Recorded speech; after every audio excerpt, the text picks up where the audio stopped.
Hey, welcome to Tape, powered by the new Ram 1500 Sport, built exclusively for Canadians. Rory, the All-Star game is upon us, the All-Star break. We're going to take a little bit of a 30,000-foot view at some things going around in the league, specifically some teams that are on the rise, including your Florida Panthers. We'll look ahead to the unofficial second half, I guess. Yep. I was saying earlier, I feel like we have two halfway point conversations. The real halfway point, which has happened, and then this kind of symbolically the halfway point.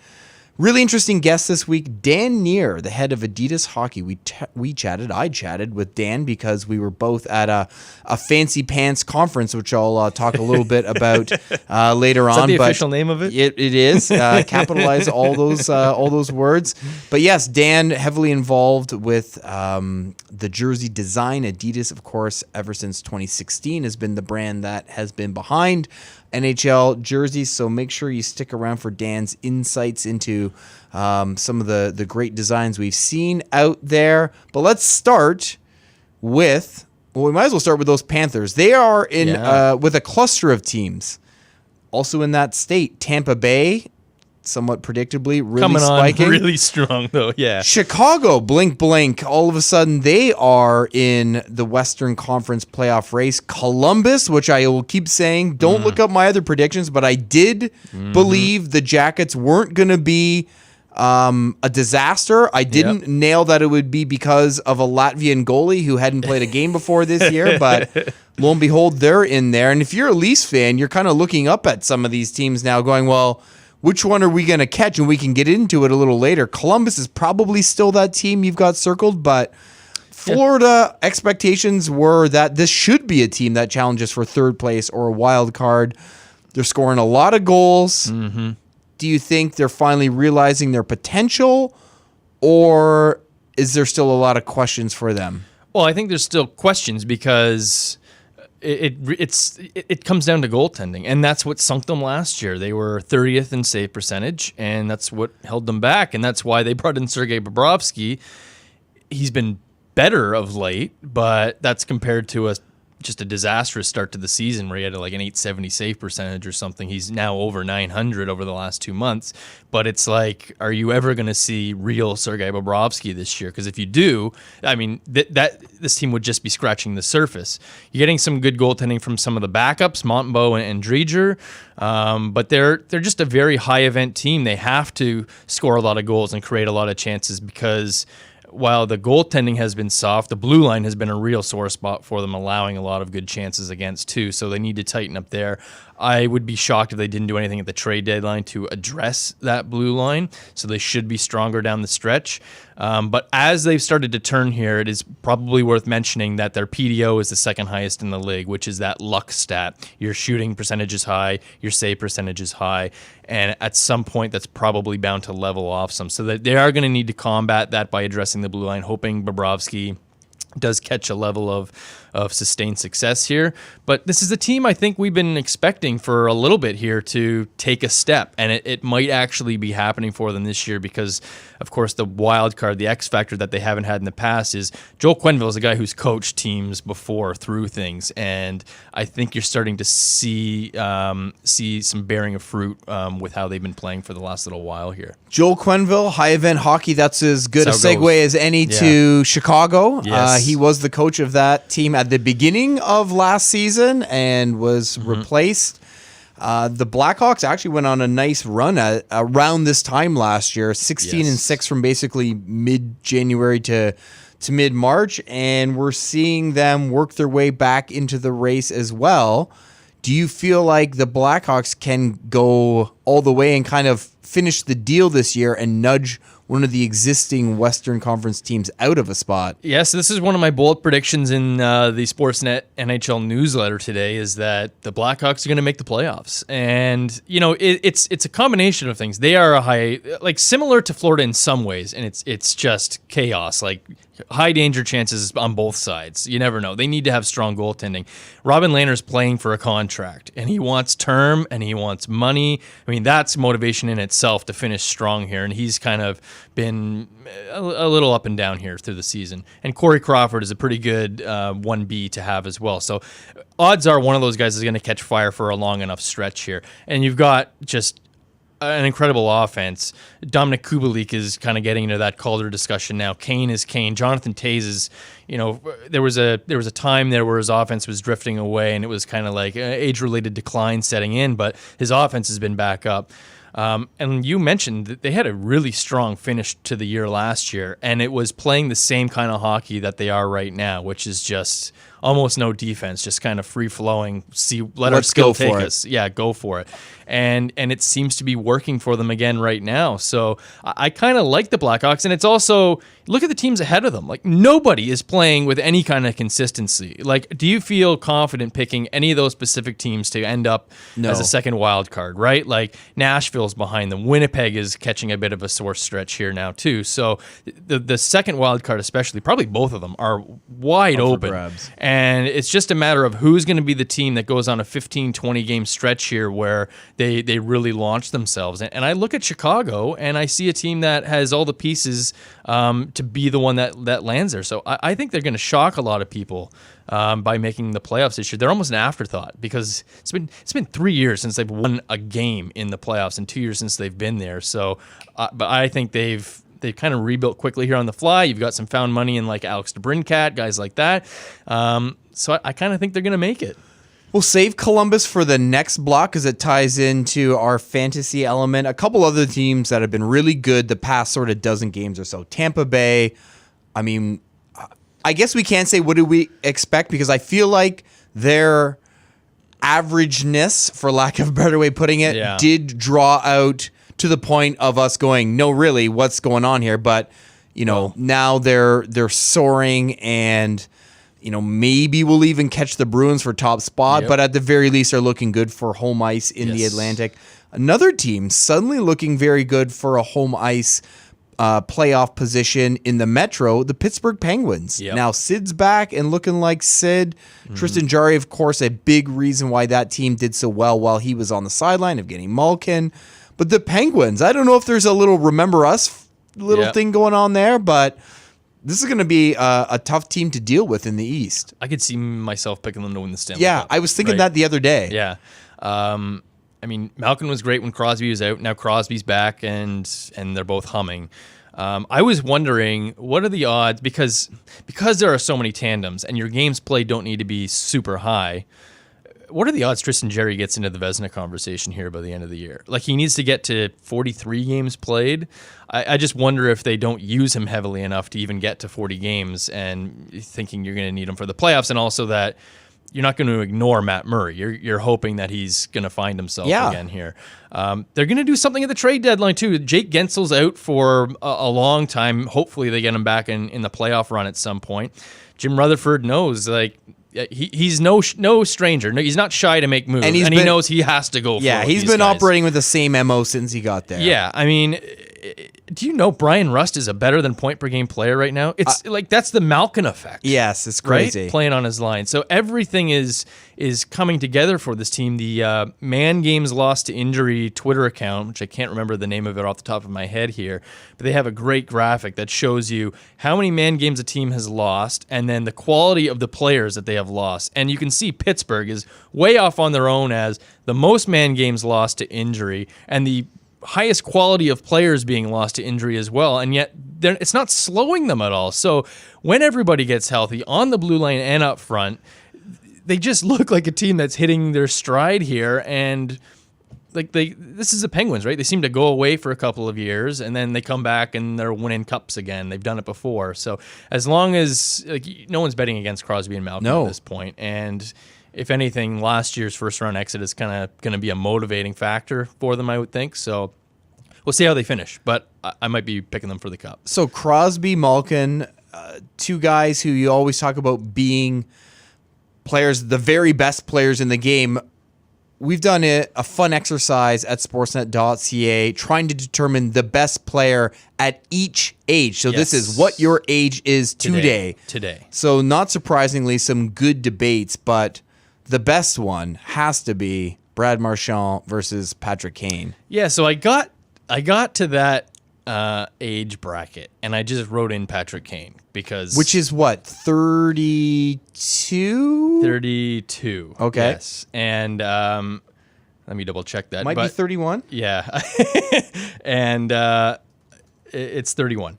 So I wrote in Patrick Kane. I start writing Patrick Kane because he's steady, he's consistent, he's always going to be probably a top 5 scorer in the league, whatever. And even as Chicago has become more of an afterthought, as you referenced, this guy's still been putting up big-time points. You know what he's going to give you. He scored 110 points last year. And then I just kind of sat there and I thought about it for a second. You know what? Like, Marchand has put up good point totals for a few years in a row here. A couple of 85s, 100 last year, tracking toward 100 again this year. And I was just, he brings more to his game. He's a penalty killer. He's a pest, maybe the best in the game right now. So he does take penalties and some dumb ones from time to time.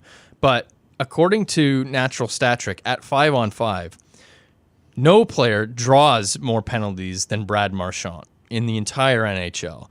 And he draws twice as many as he takes. So for all of his antics and all the dumb stuff that he does, he more often is giving the advantage to the Bruins than taking something away from them. So you put all that together, I mean, Patrick Kane is only a +1 in penalties drawn versus penalties taken. So there's just more going on with Marchand, and it led me to believe, their point totals are kind of similar over the last 4 years. They're very similar this year. You add in these other elements, I'm going with Brad Marchand for the best player at his age right now, and I think people need to get used to this idea, especially people who don't like the Bruins and don't like Brad Marchand. He's on a Hall of Fame track right now, and as long as he has another 4 or 5 good years here, you're not going to be able to keep him out of the Hall. And that's wild. It came up quick, but it's the fact. Oh, man. There's going to be some heads sagging with that idea, but I'm looking forward to his speech if he gets there. Well, all this Star Talk has made me think about the fact we should mention there's a great doc airing on Friday on Sportsnet after the skills comp. By the way, what's your all-star?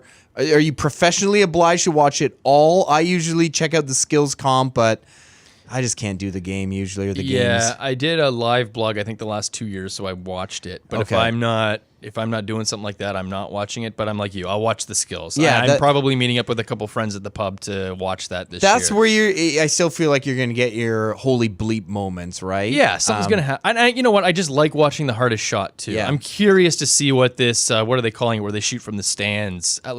What is that going to look like? I like that they try and change things.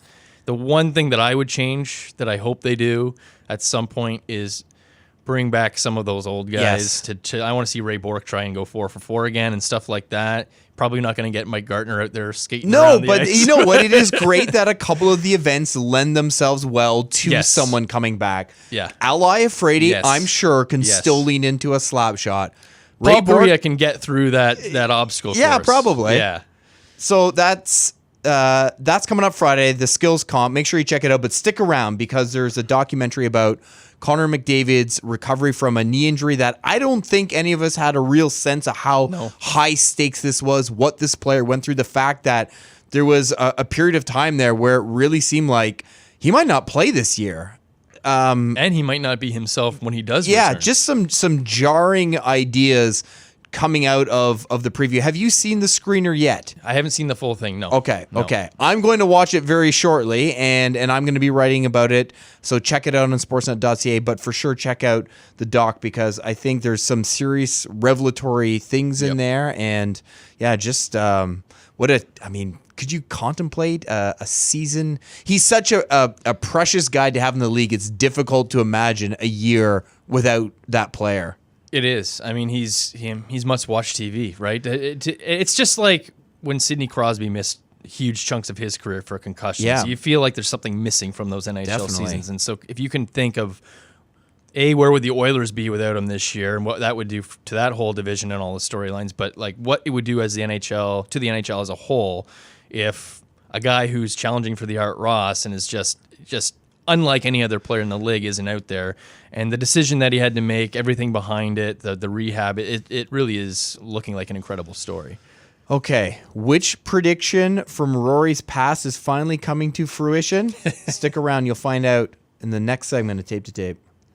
Welcome back to Tape to Tape. If you're checking out this podcast, there's a really good chance you're into fantasy hockey.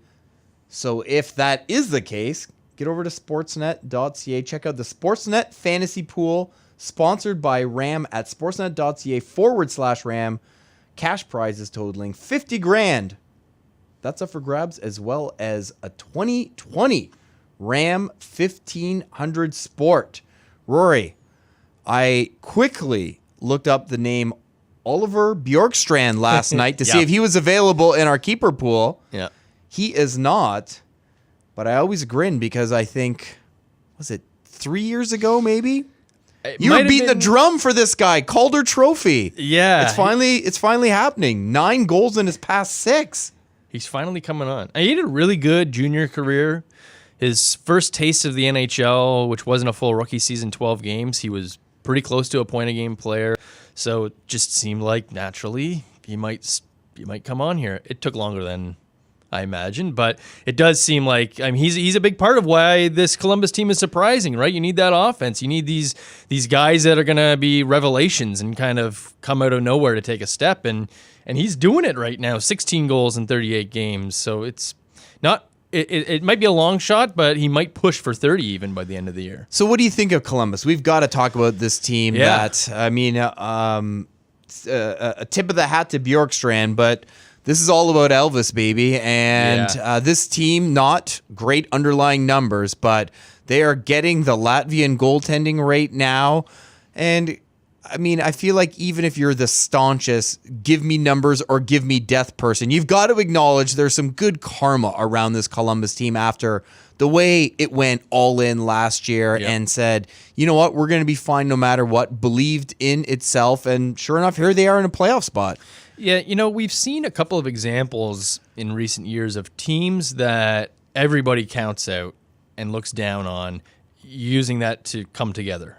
Vegas being the one. And I'm not saying Columbus is Vegas and they're going to go to the Cup final, but even last year, Columbus, facing Tampa in the first round, nobody was giving them a chance. And they pull off that huge upset. And this year is like, oh, well, they went for it now. Scorched earth, rebuild, good luck, Columbus fans. You're going into darkness again. And again, the dressing room used that as a rallying call and came together. So, their underlying numbers may not be great, but they are outscoring their opposition, which is a positive. You don't want to be like the Ottawa Senators a couple years ago where you're getting outscored, and that's a bad omen. They need to have good goaltending to go through. You wonder if Jarmo Kekalainen will do something at the deadline again, or just says, let this ride and see what these guys can do together. That actually might be the better course of action. But also, kind of like the West, you look at the teams that they're going to be competing with to get to the playoffs, and I still think Toronto's getting in, and they're playing from behind right now. But, cracks are starting to show around the New York Islanders. Yeah. They were all about team defense last year, and for the last month and a half, almost 2 months, they are giving up the second most high-danger chances. It's starting to slip a little bit for them. Are they going to fall a little bit? Can Columbus take advantage of that? What's Carolina? Still kind of question their goaltending a little bit. There just seems to be an opening there. Like Philadelphia can't really get going for whatever reason. I always look at Philadelphia's roster and why can't they do it? Why can't they get into the playoffs pretty solidly? And again, they're kind of floundering there. So I don't want to count out the Blue Jackets. I'm kicking myself. You gave me an opportunity to jump on this bandwagon a couple weeks ago in our fantasy segment, and I dumped all over them, and here they are 6 straight later. They're still there now.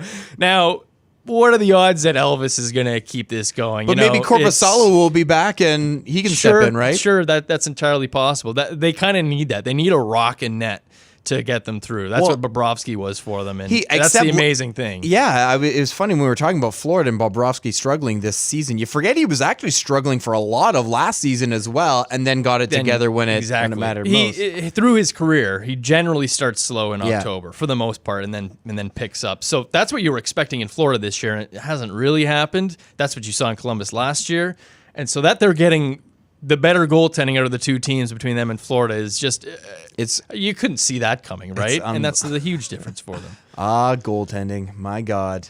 You could make yourself, you could drive yourself nuts. You said it so perfectly in the weekend takeaways this year. Goaltending is voodoo. Yeah. You just, whatever. I don't know. I'll try this guy. These two guys from Latvia no one's ever heard of. Yeah, they'll catch fire and get us to the playoffs. Good luck spelling their names, journalists. Good reminder in there as well, Rory. People, you're definitely going to want to check out the 3-on-3 women's event on Friday as well. That should be fun. Yeah, it's going to be during that skills competition. It's going to rival anything that is in that skills competition, right? It's the Americans and the Canadians. Yeah. And it's the best. They're just incapable of being in the same space without getting after each other, right? I mean, it's going to happen. I almost wish that they would either move it to Saturday or do it again on Saturday, because the All-Star game, we talked about, we're not the biggest fans of that because of the low quality action. Sure. The women's game would be the highlight of that day, and so I would love to see that up against what the NHL guys do. Absolutely. Make sure you're following along all week on Twitter as well. You can follow Rory at Rory Boylan. Also check out the cool thing we've got going now, the best player at every age in the NHL on sportsnet.ca. Follow myself, Dixon, on sports, and check back next week for more glass rattling hockey action on Tape to Tape.